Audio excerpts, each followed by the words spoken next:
Абакка түшкөн адам бир гана эркиндигинен ажырабастан, үй бүлөсүнөн, жумушунан, байланыштарынан кол жуйт да кылмыш дүйнөсүнө аралашып кетет. Ал эми коомчулук аларды түрмөдөн чыккан адам катары кабыл ала баштайт. Мындан улам жаза мөөнөтүн өтөп чыккандардын укук коргоо органдарына мамлекетке болгон мамилеси жана пикири начарлайт. Өлкөдө кылмыштуулуктун өсүп жатканынын себеби дал ушунда дешет адистер.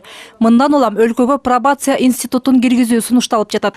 Целями пробации являются: пробациянын максаты абакталардын оңолуп кетишине жана элге аралашуусуна шарт түзүү, коомдун жана мамлекеттин коопсуздугун камсыз кылуу, түрмөдөн чыккандардын кайрадан башка кылмыштарга баруусун алдын алуу. 2013 жылы адистер бул боюнча иликтөө жүргүзүп көрүшкөн. Абактан чыккан адамдарды социалдык турак жай менен камсыз кылып, алар менен психологдор иштеген. Ошондой эле медициналык жардамдарды көрсөтүшкөн. Ушундай аракеттерден кийин 600 адамдын болгону 12си кайрадан кылмышка барып абакка түшкөн. Ал эми калгандары кадимки турмушка аралашып кеткен. Бул жакшы көрсөткүч дешет жаза аткаруу кызматынын өкүлдөрү. Бирок биздин өлкөдө бул үчүн атайын шарттар каралган эмес. В идеале, конечно, это должен быть социально-правовой. Идеалында бул социалдык укуктук институт болууга тийиш эле. Буга байланыштуу ал жаза аткаруу кызматынан өзүнчө бөлүнүүгө тийиш. Бирок бүгүнкү күндө шарттуу эркинен ажыратылгандарды көзөмөлдөө милдети жаза аткаруу инспекциясына жүктөлгөн. Мындан улам дал ушул инспекциянын базасында пробация кызматы түзүлөт. Бул институт бир гана абактан чыккандарга көмөк көрсөтпөстөн соттук өкүм чыга электерге да колдонулушу мүмкүн.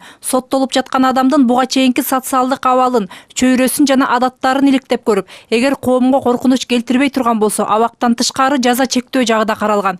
Ошондой эле абактан чыккандан кийин жоголгон документтерин калыбына келтирүү боюнча иштеген адистер да болот. Алдын ала эсептөөлөр боюнча пробация институтун түзүү үчүн 350 миллион сом керектелет. Ошондой эле социалдык кызматкерлерди жана психологдорду кызматка алуу зарылдыгы турат.